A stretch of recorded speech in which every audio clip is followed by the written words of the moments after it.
Joining me now is Heritage Senior Advisor and Research Fellow Alan Mendenhall. Alan, wonderful to have you on the program. Thank you so much for joining me. Huge celebrations over in America at the weekend for the 250th anniversary. I did note that President Donald Trump, he marked this occasion on the eve of the anniversary with quite a patriotic address at Mount Rushmore, declaring that the United States is the most exceptional nation ever to exist, and he's vowed that it would never be a communist country. Here's a bit of what he had to say.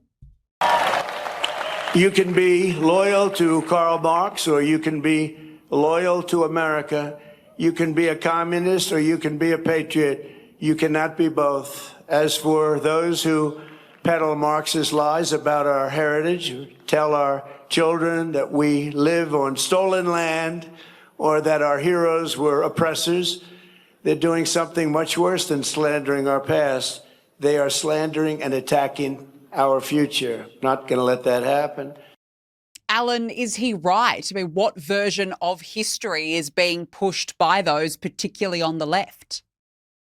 Well, I think he's right. And I think America is great because of a combination of things, because of the people and because of the governing institutions. So if you don't have one, you don't have the other. So I guess you could say it's one thing, which is a symbiotic interplay between the people and the governing institutions.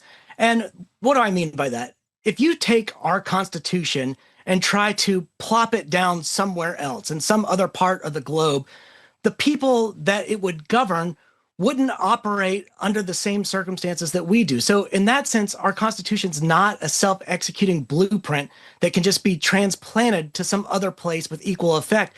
And it's because there is like a deeply ingrained political culture in the United States. And we value procedural legitimacy, we value rule of law, we value restraint. And even when we have fundamental conflicts, which we've had many, many times, we typically dispute them, argue them. We exercise our rights within a constitutional order. We litigate our conflicts in the courts. We mobilize majorities through electoral processes, and we amend the Constitution when necessary. So there's a commitment to playing by the rules of the game. And even when the outcomes are unwelcome, I think both left and right feel as if they lose frequently.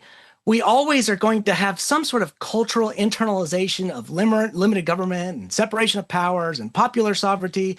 And so, yes, when you try to insert something like Marxism into that political culture, you're going to see fundamental changes in the culture.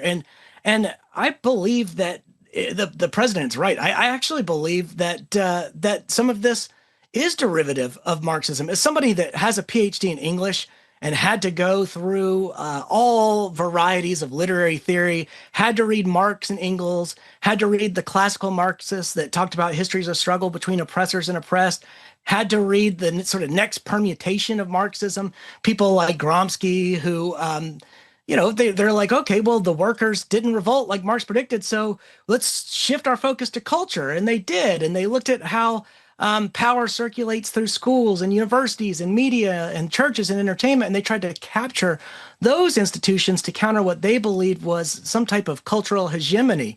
And at any rate, you can trace this genealogy, I think, pretty well through the New Left and through critical theory, and you get sort of modern identity politics, where the oppressor-oppressed framework now is pulled through the prism of race and gender and sexuality.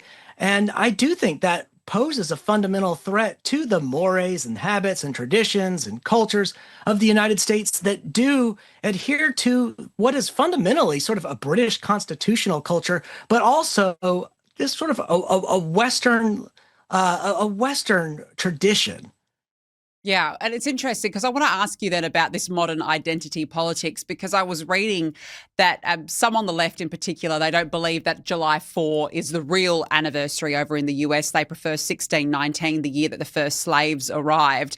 And I just wonder how that's translating, I guess, into the next generation. I mean, the left will have a mind of their own and they decide what they want to. But what are, say, for instance, young kids being taught in the classrooms about America's history? Is there that threat of this modern ideological indoctrination that you referenced? There's certainly a threat. It's difficult to say what American kids learn in school because we don't have a single national curriculum.